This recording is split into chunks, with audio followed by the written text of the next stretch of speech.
You're listening to the KangzCast podcast. New episodes are released weekly. Follow on Twitter and Instagram at KangzCast, like on Facebook, and subscribe on Apple Podcasts, Spotify, and iHeartRadio.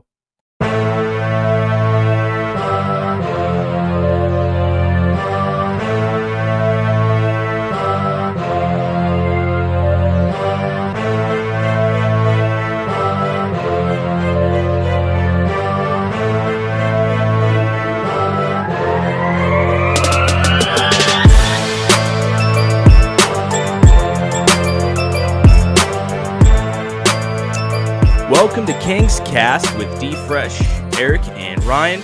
This is your weekly Sacramento Kings podcast for Kings fans, by Kings fans. As always, this episode is brought to you by the boys over there at Ziggy's Smoke Shop. You can follow Ziggy's Smoke Shop on Instagram at Ziggy's Smoke Shop 209. They have locations in Stockton and Tracy.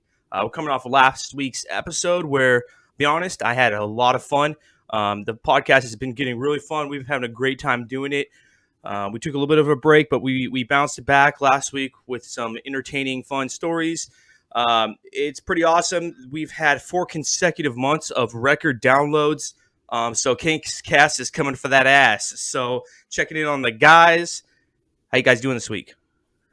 I am doing fantastic. I worked a lot this week, so I was a little tired this morning when I woke up, but knowing the fact that I was going to be able to do KangzCast today really woke me up. I didn't even need any coffee. I'm fucking ready to do this. No, I'm just kidding. But no, I've been hanging out, man. Work's been crazy. Things are back in the full swing. I've been hitting more and more traffic, it seems like, every day going out there. But, I'm really just looking forward to basketball coming back. It's pretty much all I talk about with my buddies. And, yeah, guys, let's do this podcast. It's gonna be a good time. Yeah, I'm ready for some sports for sure. But personally, tomorrow I'm starting back up with my personal education progress. I'm an old 29-year-old man that's still going to college. So, I wanted to share something real quick because this last term I was taking a class, and for the first time ever, because I've been going back to school for a couple years now, but for the first time ever, I was sitting in there and I'm like, holy shit, I'm Billy Madison now. And I was amongst probably 35, 18 and 19-year-olds. And then there's this 29-year-old dude just sitting in the middle of the class. And I was like, I'm fucking Billy Madison now. And this is, I was going to say, yeah, we just want to make sure this is higher education, right? This isn't GED stuff like Billy Madison. This is higher education. I've made some questionable educational decisions through the years, academic decisions, and, so I'm paying the piper. I'm pretty much done with most of my general ed stuff, so I can finally move on to the big boy classes here in the near future. So sometimes you just got to get back on the horse, Doug. Now, you're not the guy who's in the front of the class asking all the fucking questions like, oh, teacher, can you repeat that paragraph for me? You know what I'm talking about? Because when I was in college, there was always that older guy in the class. Is that you? No, those are the 18, 19-year-olds, like I mentioned, that, took AP classes the last few years at school. I'm the 29-year-old guy that doesn't want to stick out and just get a C or a B in the class so I can move on. That's me. Yeah. Is this a 2-part question? Wow. Way to hate on people who are taking their education seriously, guys. Well, hey. I don't know. What are you going to do? I mean, good for you, Doug. It's a grind. It's deserving once you make it down the other side. I'm glad I get done. I've heard this is common for people who have graduated college, but I get these reoccurring dreams. They happen to me once in a while where I have this dream that I was short units and I just wake up super frantic like that. I never got my college degree, and it's fucking the worst thing ever because in my dreams I'm always tripping out that I didn't graduate. So it's like a common phenomenon. There's weird dream phenomenons, reoccurring ones. You guys don't have anything like that? So it's safe to say you're suffering from CSU PTSD. PTSD. CSU PTSD. No, it's awesome, but it's the worst feeling. It's you're always short one unit and it sucks. Well, you want to know something funny? When I was in boot camp, guys would have stuff like that. you have to say certain things every time you talk to like the drill sergeant and stuff. You're not allowed to just talk to him like normal, blah blah blah. And we would like all be sleeping, dude. And like 3 a.m, guys would have dreams like that where they'd like be dreaming that they're talking to the drill sergeant in the middle of the night, and they like stand up hella fast and start like screaming and shit. So same type of thing. Yeah, thank you for your service, Ryan. Thank you, Ryan. Thank you for your service very much. We really dude, you guys make fun of people and you guys are making fun of people in their education. You're making fun of the military. You guys are on a freaking roll today. No, well, a couple weeks ago, I think you dropped to like you were in the military, previously in the military a couple times, and Doug texted me after. He's like, "Hey, anytime Ryan drops that anymore, it's a hashtag. Thank you for your service. We just want to let him know. I really appreciate it." Oh, dude, you guys know. You guys know I don't drop it looking for. Come on, dude, really? On the real, though, we really do. I don't want to hear it no more. I don't want to hear that. Hey, what about those guys? There's those guys though who really just like they want you to know that they served and they want it all. They want you know what you know what? No, you want to know what's the worst. You want to know what the worst is like when you're like at a military base and like guys' wives are like that kind of, they call them dependopotamuses because they're like you're dependent, and usually military wives are fat. So like the dependas are like, my husband is this and this. You will respect me and call me by his title. Like that's a real thing, dude. Like the women of the wives of Air Force guys, Navy guys, Army guys, all that stuff they're just like that. It's hilarious, dude. Why are they fat? Like, what's the reasoning you think behind that? I don't think they're really that fat. I don't know. I didn't spend too much time in base housing looking at people's wives.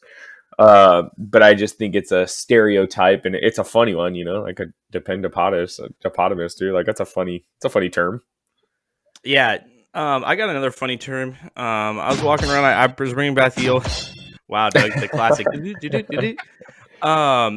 So I was walking around and I got a couple people this week because, I asked them to give me 2 single-digit numbers. What's your guys' single-digit number? Or you like give 2 numbers, Doug? Like no, Doug, don't do it. We're not doing this, Eric. You're not. Why are we doing this? Oh, I know. He's doing your DB. He's doing your DBT ratio. Man. I figured I got a couple people. I got someone the DTB this week, and I really wanted to teach people on the podcast and spread the word, man. Like Jesus of Nazareth, spreading the DTB ratio joke. I'm a 2 to 6 guy. 2 to 6. Yeah. Guys, why are you promoting this on our? Oh my god! Why? Okay, why not? Man. Right. So we gotta explain it. So the D2B ratio is dick to balls ratio. So you basically just walk up to someone and you ask them, give them 1 single digit number, they give it to you, and then they give you a second single digit number, they give it to you. The funny thing about that is that they always pick a smaller number for the first number and a big number for the bottom number. And the D2B ratio means the first number is the size of the dick, second number is the size of the ball. So if they're always, people like, they don't like fractions that have the top number on the top, the big number on the top. So it's always like I'm like give me a 2 and give me a 6. That's basically small penis, big balls. So can't say I didn't teach you guys anything. I love that joke, dude. All right, seriously. You really just went there on our podcast, dude. I really think that we should just edit this out. I kind of wish that like if we were live, we could follow like how see how many listeners we had right now, and we would kind of be like Enron on the stock market 20 years right now, and we would just be losing. Nah, I think that joke's gonna catch on, guys. Okay, I'll move us off then. The hottest thing of the week in sports that was out there. Was the quarterbacks as girls post that's been going on. Now, you guys saw that? Is that an app or something where they're taking pictures and they're making people look like girls? I don't know how they're doing it, but can you just cut straight to the point because it's freaking hilarious. I know where you're going with this. Oh well, I mean, you guys know where I was going because I sent it to you, but I just thought it was funny. But yeah, I was scrolling through the comments and you guys saw it. It was like someone said, "What did they say? I'm about to risk it all for Jimmy G." And it's like, God damn, dude. Nice. Like, there was a couple on there though. Yeah, Jimmy G. He has his those feminine features.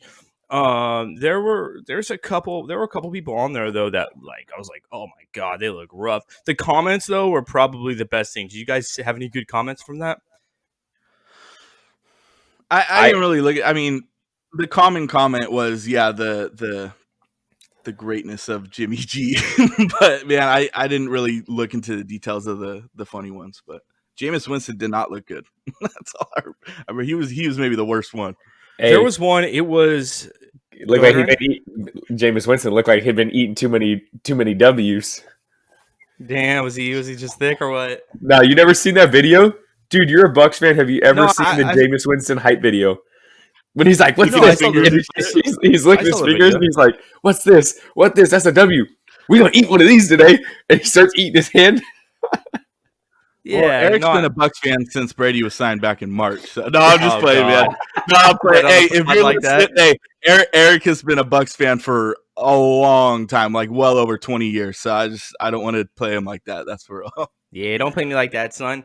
There was someone on there, man. I wish I could remember who it was. It was like some white quarterback, thick white quarterback. Can't remember, like Sam Darnold or something like that. And Oh, they he were like, looked horrible. oh my god! And someone in the comments said something like, oh yeah, like Sam Darnold looks like the girl that's gonna hold Jimmy G back from talking to the guys at the bar. I just thought that shit was awesome, dude. That's pretty Honestly, good. Did you also see that picture? Did you also see that picture floating around of Syndrome from The Incredibles wearing that Sam Darnold jersey? I've never seen that until this week. That was hella funny. Oh That made man, me laugh. Sam Darnold's a funny looking dude. You know, I don't know, like Hella pocket whatever, but presence, that though. weird.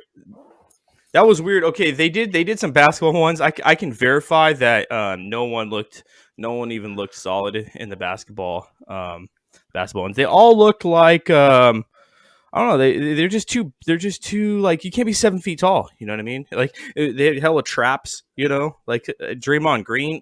You know. Oh, Anyway, God. we'll have to post that if people didn't see it. So, do you guys have anything you want to jump in the pod? You want to jump? Let's jump in that trash take of the week because honestly, this week's trash take of the week was let's just say it was trash. So Doug, why don't you break it in and let people know the trash take of the week this week? So this week's trash take of the week, we're going back to Mr. Matt George. And Matt, you're back on our bad side, man, because you tweeted this week and you even prefaced it with this. You said, I fully expect to get roasted for this, but I don't care. So that's when you know you're going to say something Matt George-ish. Then you said, seeing Mike Malone thrive in Denver hurts more than watching the Ori shot to me. Yeah, that was a take. He even ran a poll on that to see if people would agree with him, and surprisingly, an overwhelming majority did not agree with him.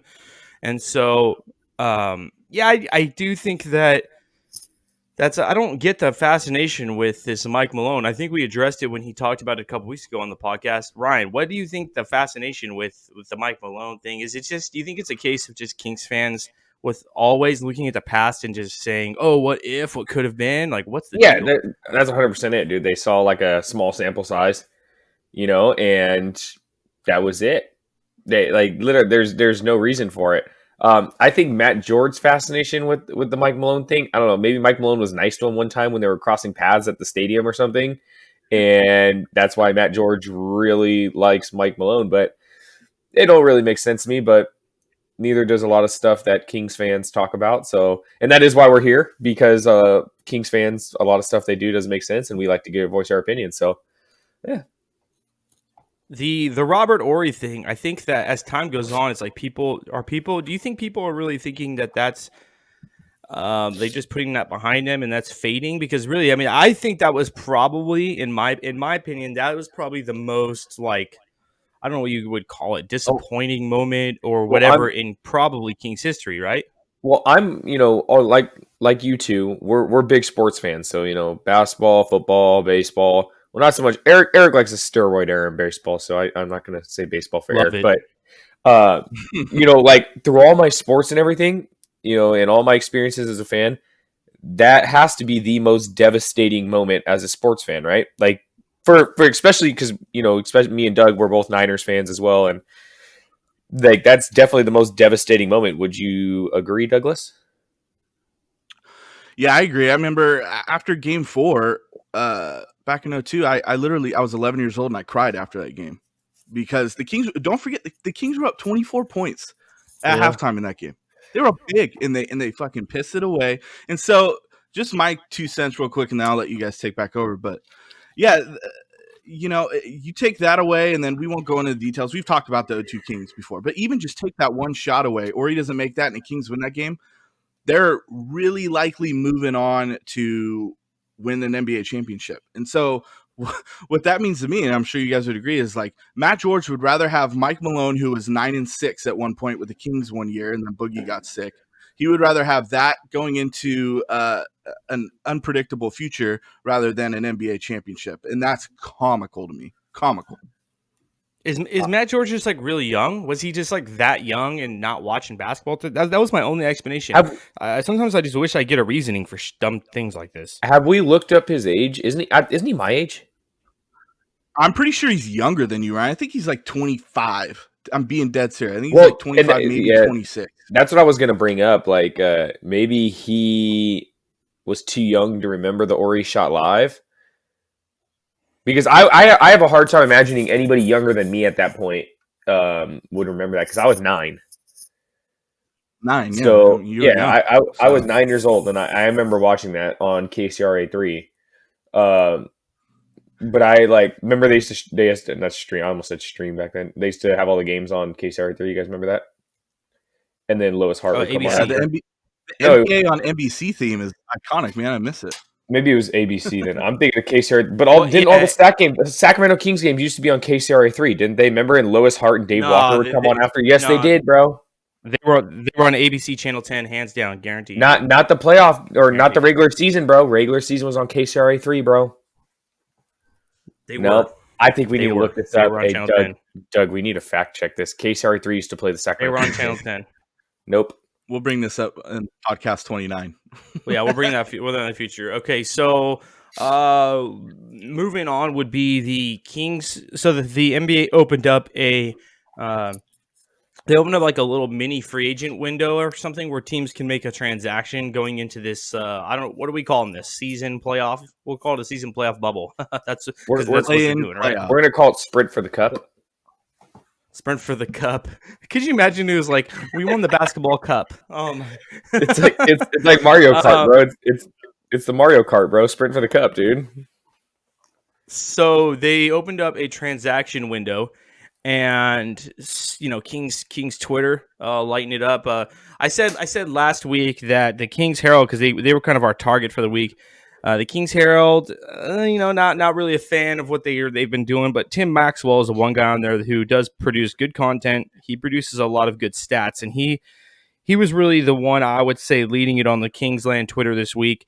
And he posted a poll about who the Kings should sign, and was just kind of talking about that. Doug, did you have that window to share with everybody, and did you have the players that were on that poll? Yeah, just so in case you haven't heard, this is from word for word from ESPN's Bobby Marks. It says there will be a 1-week transition window starting at noon Eastern on June 23rd. So that's actually Tuesday, and ending at 11:59 p.m. Eastern on June 30th, in which all 30 teams can waive and sign players. So this could be a fun week actually for some basketball. We can get some early news quick. So you guys want me to go over what Maxwell said, like ideal guys that they could possibly bring in? Yeah, who was on that poll, and if you know who won the vote on the poll, that'd be interesting too.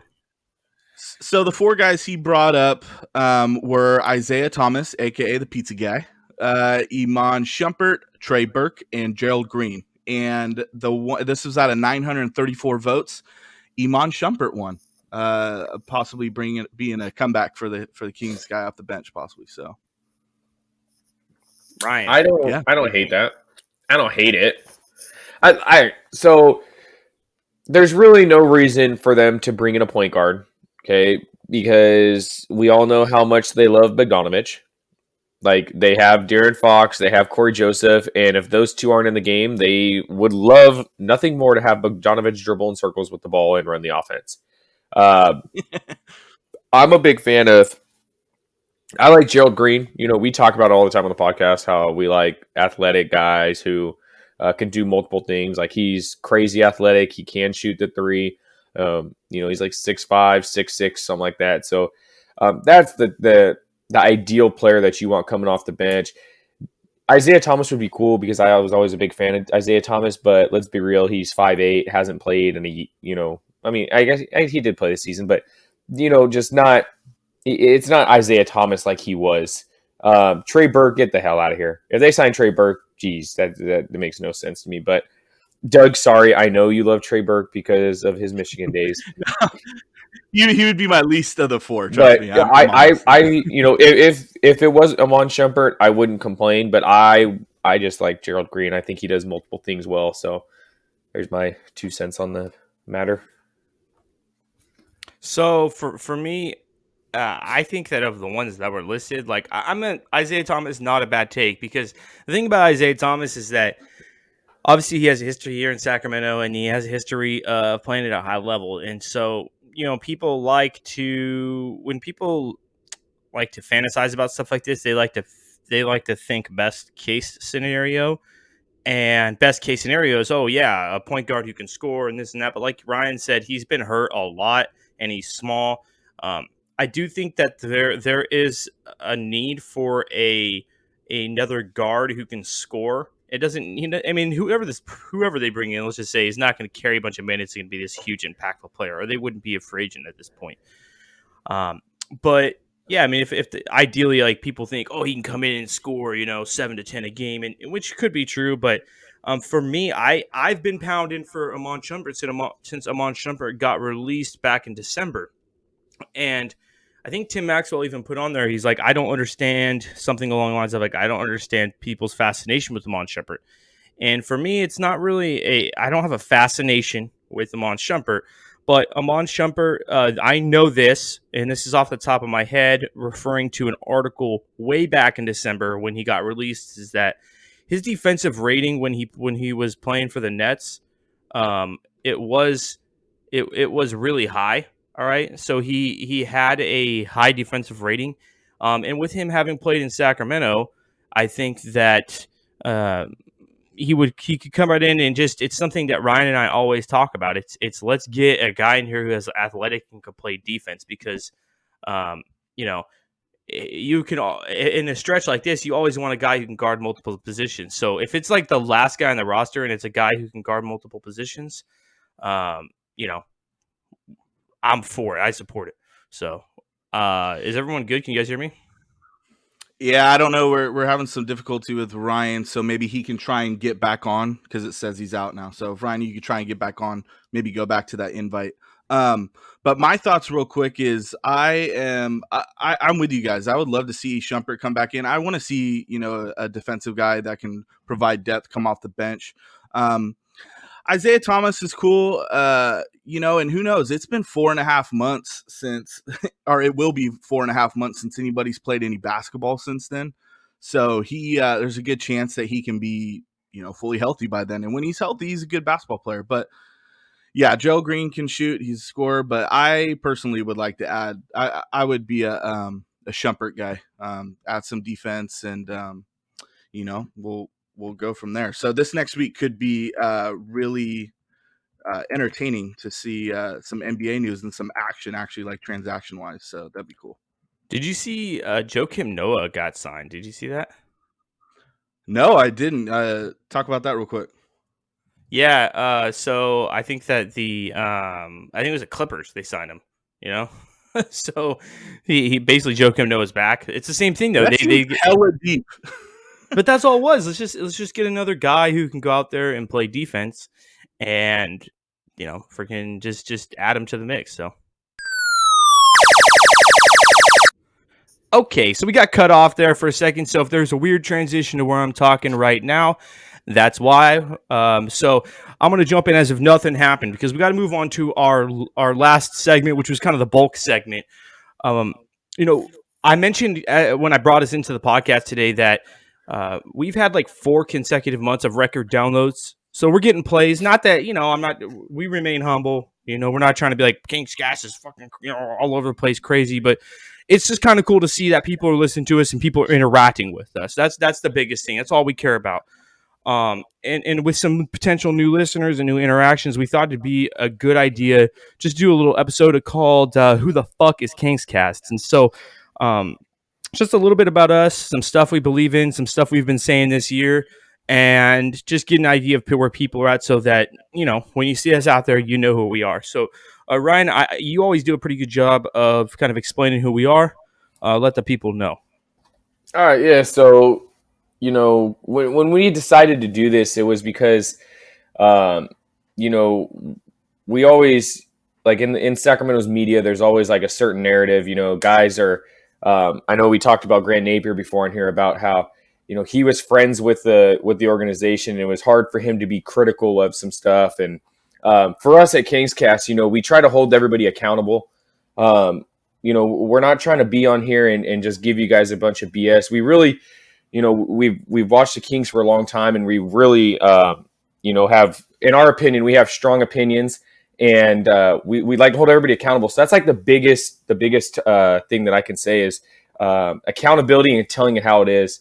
Yeah. So I mean, I really don't. I can't really explain it much better than that. I don't know how depth you want me to go in, Eric. But yeah, we just want to come on here, give you guys our opinion. We want to call out some BS people that we think aren't holding or doing their job to the standard that we hold.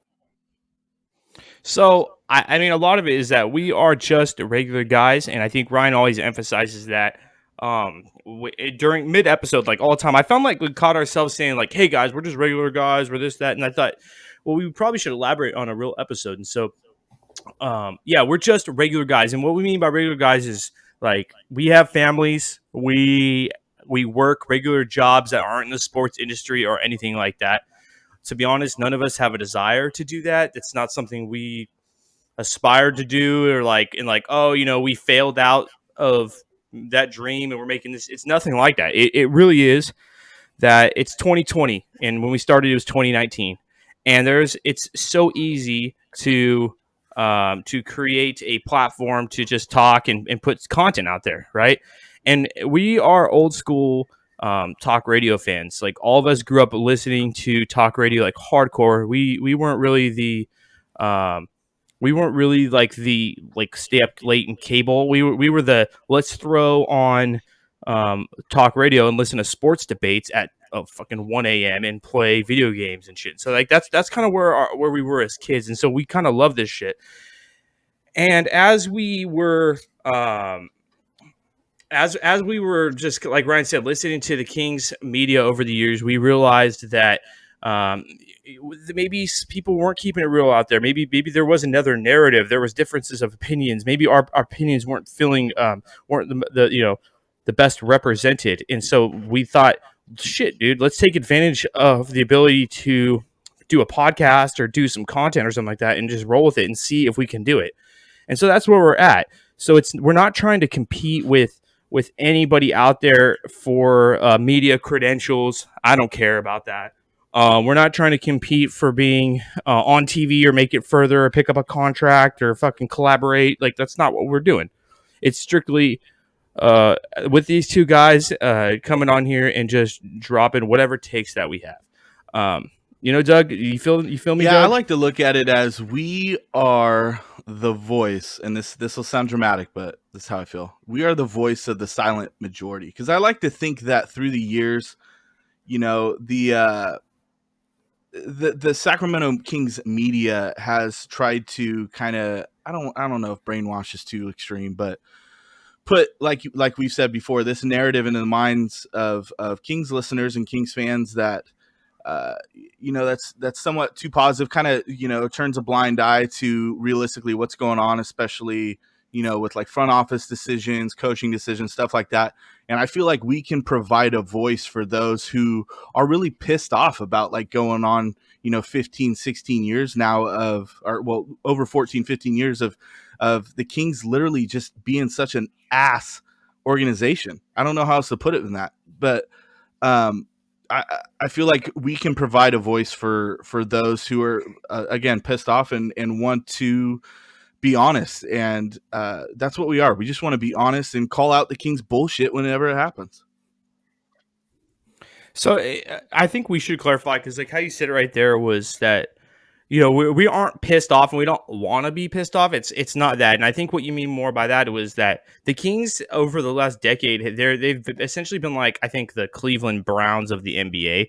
Like you can argue that they've been the worst basketball franchise over the last decade. I mean, it's not too much of a stretch, For sure. right?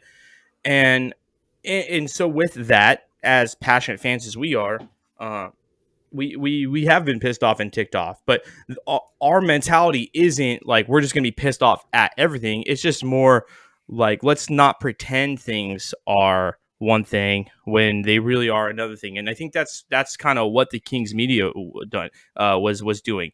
One of the biggest motivations for me for doing the podcast was March of last year. Okay, it was after the trade deadline, and it was after the Kings had acquired Harrison Barnes. Okay, and there was, around that time, the Kings were flirting with that borderline playoffs like they kind of were this year, right? And the Kings went out and got Harrison Barnes, and then they had a terrible March, and into April it wasn't great either, and they ended up not, they completely out of the playoffs. And the narrative from mostly everyone at KHTK, and I have screenshots saved, is like, oh, it's all gonna be good. It's all great job. And there was a loss after a game in Washington, okay, against the Wizards, where the Kings were early on trying to fight for a playoff win, and they got destroyed. And that's without John Wall, that's without no talent. And Grant Napier went on and said, I'm proud of this team tonight, and the future's still bright. And I remember right there, I got so ticked and like sent the whole thing out and got into Twitter arguments with a bunch of guys from KCK, because I'm like, guys, what are you feeding the fans this stuff? The future's bright. They just dropped a massive game. They were buyers at the trade deadline, all this stuff. And I think for me, it was right there. It was like, I just want to talk more. I want to have my voice, because people are not, not that we're always right and not that we're, wrong. It's just more people aren't, there's like one take, and everyone's towing the line out there, right? And I felt like, let's not do that. And so I think that's really where I come from. And I think you guys have different motivations, or do you guys feel like we're coming from that point? Yeah, I think for the most part, I follow along those lines. Honestly, my motivations for this is, if I remember me and Eric, we talk on the phone. He's my older brother. I talk to him every single day, and we would seriously talk about sports. I call him, we both commute to work, and on our drive home, we're communicating, and my whole motivation, like those conversations were like super in detail. Me and Eric have a lot of the same philosophies when it comes to sports. And then, growing up with Doug and stuff, it was kind of the same thing. We're fans of the same teams. We all watch the big games together. And, I just felt like we had a lot to offer, a unique perspective as random guys who aren't being paid, who literally have no connections to anybody in the organization. So we can come on here and say what we want, no repercussions, essentially. And I think that's good. That's good for especially a team like Sacramento, who has been so bad. It's good that there's somebody out there that is willing to call them out on their BS and, again, hold them accountable. So that was kind of my motivation. Might as well get our thoughts out there, right? Like we do it on the phone. Might as well just come out there and see if people like it. And it's fun, man. It gives me something to look forward to every week. That's what I was going to say. At the end of the day, it's really fun to come on here and do it. So anybody out there who has been thinking like, should I start a podcast? What I do? Like, I would encourage you to do it, even if it's not about the Kings, even if it's a movie review or anything. It's fun, and to getting friends together and talking about this stuff is a good time. And we can. I'll let Doug go, but Doug, we kind of all have found our roles on the show, right? And Doug really has taken the lead as far as the social media. He really controls all of that. And Doug really is more the technical producer of the show. And Doug doesn't have a background at all in any radio editing or anything like that. So like, it wasn't that difficult to find how to do it. Sometimes we fuck up shit. We messed up this episode and we had a technical issue, but it's not that hard, to do. And it's fun to do. And it's cool. And so, I encourage anybody to do it. I mean, go ahead and chime in though, Doug. What's you have motivation? Well, You I have just something wanted else? to well, thanks for the compliment too. But yeah, we've all worked hard at this. I mean, like, but especially like on my end with the producing shit and the audio and working on it. Like, I've watched so much YouTube, guys, and like so many tutorial videos on how to do this kind of stuff, and it's really fascinating. So, like, for actual producers that get paid and make a living off of it, like, I got a ton of respect for you after all this. But I just want to say, I think, we were discussing about accountability of like the organization itself. Like, I think we take pride in accountability for ourselves because, for example, we did, that King's Casting review episode a few months ago where we kind of discussed what we've discussed throughout the NBA season. And, what I really like is we touched on what we've nailed, what we've been right about, but we also discussed what we've been wrong about. And we're not afraid to admit if we're wrong on something. It's not that often, but when we are wrong on something, we're going to admit it. So that kind of just goes into the accountability and extremely honest agenda that we're trying to provide here for everybody, because that's what I think is like respect, man. Like, when you admit you're right or you admit you're wrong, that's what's cool in my eyes. So. And we are abrasive. I mean, it's mostly because we don't give a shit. Like, it's like we're willing to push the limit a little bit, and maybe we cuss a little bit, maybe we're more crude a little bit, maybe we're more blunt and abrasive towards other people, because it's not no harm. Like, I at the end of the day, we are fans and we're consumers of content, and I appreciate everybody who puts out content. So, like, the King's Herald, like the Cowbell Kingdom, I know I'm real critical of those guys, but everyone does their own thing. They put the work in, and it is what it is. And I feel like on the specifically Twitter, which is a big platform for us, I think it is a platform that could be used to challenge takes. And that's one thing that we are about. I would say we all grew up listening to Jim Rome, late 90s, 2000s Jim Rome, right? Have a take. That's like his thing. And that's what we believe in. And I would say, like, going into 2020, new hashtag for KingsCast, hashtag no soft takes, is something that's going to come out from us, because Kings Media, for sure, just straight to soft takes. Shout out to Christian Rivas out there at Sacktown Royalty, soft takes. Who else has been? Matt George. Matt George, respect to you for the work you do, but sometimes soft takes. I would say probably a lot of the people at KSHK, soft takes. And, we're going to continue to challenge. And when if you see us out there on Twitter challenging you guys, it's more like we want to do it. And we love to be challenged. I would honestly, like, Ryan, I wish someone would want to come on here and fucking talk with us and try to debate something with us. I embrace that. I love that. And I think a lot of people are still scared by doing that. It's like, I notice anytime we just challenge someone's thought on Twitter, it's like they get offended, or they don't want to interact, or it's like, well, good luck with your podcast. You guys are just blah, blah, blah. It's like, fuck you, dude. Like, let's debate. Let's see. Let's put the facts down, because you just say stuff to say stuff, right? So it's that kind of show. It's that kind of show. It's what we want to do. Yeah, so No, I'm good. I got all my thoughts out. Yeah, no, Eric, you summed it up well. We want to provide an honest and unfiltered thoughts type of podcast. That's what we're trying to do here. So, all right, so that's KangzCast. If you're wondering, when you see at KangzCast Eric or at KangzCast DFresh come in on the Twitter thread and start saying stuff, and you say in your head, who the fuck is KangzCast? Well, here we are. This is what we do.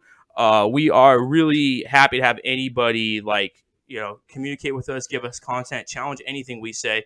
We love that stuff.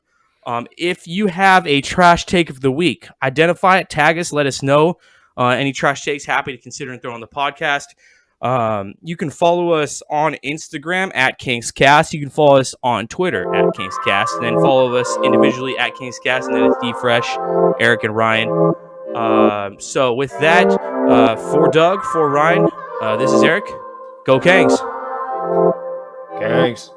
Kangs.